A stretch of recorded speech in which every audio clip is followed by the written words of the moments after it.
likod ko po ang nagaganap na dental mission dito po sa Navotas City. Inorganisa ng Tao Gama P. Triskelion, P. De Vera Chapter ngayong April 21, 2020. Sinimula ni Navotas City Councilor Doc Raymond Roy sa panalangin ang katatapos lang na matagumpay na libreng dental mission na sinamahan pa ng massage, gupit at feeding na inorganisa ng Tao Gama P. Triskelion Navotas City P. De Vera Chapter. Sa higit 200 katao na nakatanggap ng libreng serbisyo na hatid ng kapatiran, kita sa mukha nila ang kasiyahan at pasasalamat nito. Oo naman, naging masaya. Walang reklamo, okay lang. Masaya ang Tao Gamang nila sa panahon ngayon. Sa palakad po ng Tao Gama, maganda, napakasaya. Talagang malaking bagay po sa amin. At sa pamumuno ni Founder Brad Eric ng P. De Vera Chapter ay nagpahayag siya ng pasasalamat sa lahat ng tumulong at nakiisa para sa matagumpay na kinalabasan ng kanilang unang proyekto. Magandang araw sa lahat. Ito yung namin ngayon, nakakandak namin. Dahil dental mission. Ating konsyala sa ating mga project. Congrats ko lahat ng member ng Papasalamat ako sa lahat ng tumulong. Magiging matagumpay ito. Tuloy-tuloy namin itong gagawin. Lingkod sa komunidad, magsilbi sa kabataan, mag-inspirasyon. Yan ang aming layunin. Yun lang, maraming salamat. Nagbigay din ng payag si Grand Triskelion 4 para ipaliwanag kung paano nila naoorganisa ang ganitong klaseng proyekto at kung saan nila kinukuha ang panggastos nito. Nagawa namin ang programang ito sa pamamagitan ng aming pagkakaisa na kami po, sariling bulsa po namin pag-aambagan, nagbili po ng mga gamot, pambayad natin sa mga nag-participation po ng mga pre-massage po natin, libreng gupit natin, sariling bulsa rin namin yung ibinibigay namin sa naggugupit po. At isa na nga sa tumutulong sa kapatiran pagdating sa dental mission ay si Konsehal Doc Raymond Roy ng Navotas City. Councilor po namin dito sa Navotas si Doc Monroy, isa rin po siyang may mabuting puso na kawang-gawa na tumutulong sa ating kapwa. At nagbukid namin at nagkaisa yung aming mga damdamin para kami ay magsama-sama sa ganitong layunin. At may pakita palalo yung ang kapatiran namin maganda ang hangarin at layunin kasi yung mga nakarang months o napakasama ng aming balita na may mga ginagawa kaming hindi maganda. Kaya sa kabila naman ang kinasangkot ang kaso ng ilang Tao Gama P. Triskelion sa isyu ng namatay na hising kamakailan lang, ay di sila natinag bagkus ay buong lakas at tapang na pinatunayan nila ang tunay na adikain o advokasya ng kapatiran sa komunidad. At sinabi din niya ang posisyon nila sa anti-hazing law. Kami po ay tumutulig sa hate, kinukundita po namin. Ayaw po rin namin na may masaktan o bilang pagpasok po. Kung gusto pong maki-join sa groups po namin or kapatiran, ganito po dapat ang gawin. Tumulong po tayo sa ating community, sa ating mga kababayan, at isa na sa buhay po namin ang tunay na layunin ng kapatiran. Ito po kami, sa lahat po ng ating mga kababayan, naririto po ang Tao Gama P. Hindi po kami masamang tao, ito po, tumutulong po kami sa abot ng aming makakaya na walang hinihintay na kapalit. Sa huling payag ni Cuatro ay pinaramdam niya mula sa puso ang sinserong paglilingkod nila sa taong bayan. Sa ating mga kababayan, sa ating mga kapatid, kami ay kumakatok sa inyong mga puso, sa inyong mga damdamin. Naririto po kami Tao Gama P, hindi po ito pakitang tao, hindi po ito kung ano. Ito po ay tunay na kawang-gawa na nanggagaling sa aming puso.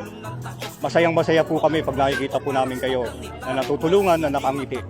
Ibang-iba po talaga yung pakiramdam namin. Kasi bukod sa pagpapala ng Ama, iniling po namin ito at pinanalangin na anumang masama yung tingnan sa amin, pilit pa rin namin papakita sa inyo ang aming hangarin na kabutihan. Yun lang. Sa naging larga ng nasabing proyekto, kotang-kota ang buong pamunuan ng Tao Gama P. Triskelion P. De Vera Chapter Navotas City sa unang proyekto nila na talagang sinuportahan ng lahat ng kapatiran. Ito po yung proyekto ng P. De Vera Chapters. Gaya po ng napagkakasunduan po namin sa konseho, sa pamamagitan po ng mga chapters, palakasin po ang kapatiran sa pamamagitan ng mga community service. Dahil ang pagpapalakas po ng isang konseho ay magmumula po rin yan sa bawat chapters na ang project po niyan ay monitored naman po na hindi po kailangang ilapit sa kung kanino para gamitin lang para sa pangsarili pakanan. Saksi naman po kayo ngayon kung paano po ba natin mailatag sa community ang serbisyo ng aming kapatiran. Natutuwa naman ako kasi nag-excel ka agad yung mga sis natin. Bagong pound at saka bagong batch ng mga Sigma na makakatulong sa kapatiran natin para makatulong din sa iba. Maraming salamat sa inyo, maraming salamat sa suporta. Magandang hapon sa inyo lahat mga kapatid. Ako nga pala si Brother Pat, ang current Secretary General ng Metro Manila Regional Council. Dito po ngayon sa Nabotas Council under P. de Vera chapter under po ng Nabotas Council. Kinocongratulate ko sa inyo pong dental mission and free haircut and massage matagumpay na proyekto sa Nabotas Council at the same time yung chapter na P. de Vera. Sana mauulpul ka sa susunod na taon or sa susunod na pagkakataon pa sa ibang chapter. Suporta lang po natin lahat ng mga proyekto natin sa within the Malabon. Pakita natin po sa komunidad na ang Tao Gama Pi ay nagkakaisa at nagtutulungan para sa isang proyekto para sa komunidad ng ating konseho. Yun lang mga kapatid, maraming salamat and congratulations sa inyo lahat.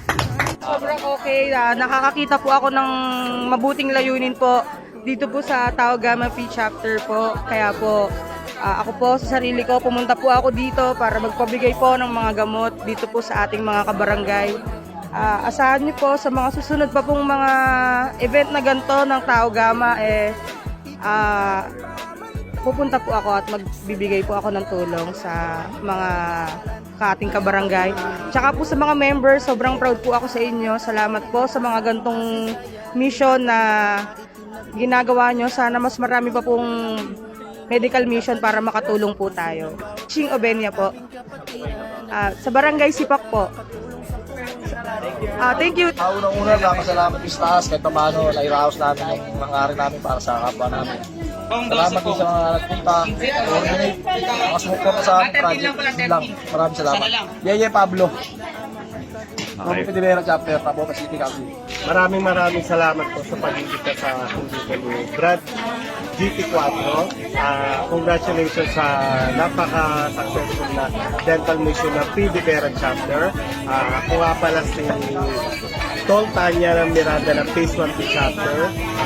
Salamat po sa pag-ibig ulit at congratulations sa buong chapter na P. de Vera at sa kinukongrats ko rin po yung bagong found ng Saint Barito ng P. de Vera chapter. Thank you very much. Una talaga, salamat nga pala sa mga sponsor namin, lalo-lalo na sa mga kagawad namin dito. Tapos sa mga ibang chapter na tumulong sa amin. Pangalawa, salamat sa mga kabrad ko dito sa chapter kasi successful na naman yung medical mission namin na nagal. Kaya sana every year magkaroon kami ng gantong medical mission. Kabrad Senpai, Aljo na Lobo, P. de Vera chapter na to. Salamat nga pala sa Tao Gama Rescue na invite ako dito sa na programa dito. Sabi nga pala sa lahat ng Tao Gama. Ako nga pala si Ariel Abnala. Kaya nga po sa lahat. Maraming po salamat sa lahat po ng sumuporta sa proyekto. Sana po ipagpatuloy po natin yung magandang abigayin ito po'y ginagawa ng aming napangkilan at Pilipinas po para po sa inyo. Sana po, ang ibigay na tulungan niyo po kami sa mga susunod na proyekto po, no? Nakatulad po na ito. Ang natigain po namin, matulungan po kayo sa amon po ng kapasidad na meron po kami. Sana po, magkasama-sama po tayo hindi lang po sa ganitong proyekto, sa ibang proyekto pa rin po na aming kapatiran. Muli po marami pong salamat yan. Ako nga po pala si Brad Dos, member po ng P. de Vera Community Chapter. At the same time, ako po ang kasalukuyang hindi po na pinanayang po ng Community Chapter po dito po sa Palestino na Nabotas City Council po. Ako nga pala si Rosemary Kayakan from Yangpo Community Chapter, Sis Dos, Maraming salamat nga pala sa mga buo ng Tau Gamma Pi and Sigma Grand Fraternity P. Rivera Community Chapter. Maraming salamat sa mga pumunta ang sumuporta sa proyekto ito. Magandang tanghali po, ako si Pablo Bravo ng Libre Kadima Chapter. Maraming salamat sa pag-imbita ni Club 4 dito sa event nila sa Pidibera. Successful ang medical nila. Results lahat. Feeding lahat. Successful. Maraming salamat sa pag-imbita nyo ng Pidibera dito sa Malabong Council at kami po yan ang sumuporta sa inyo kung ano man ang magtutulong ng Malabong Council para sa Nabotas Council ay tayo po ay magtulong-tulong. At saludo po sa pamumuno ng Pidibera, sa GT, sa officers, Kibat the Good Work. Saludo. Aris Muñoz po, MI Council. Marami sa program namin ito, lalo na sa GT natin at Club 4. Galing pala ako sa Tumana Chapter. Aking founder na si Club 4. Dito na si Waplak. Ako po si Amin Kumagrad po. Para magtuloy-tuloy pa ang bawat ang medical mission ng bawat chapter ng Tau Gamma. Lalo sa buong council. Sa pagpapatupad nila ito. Maraming salamat sa mga susunod sa amin. Ako po si Rolling ng Kabalaran Chapter. Salamat sa mga suporta. Robert. Chapter.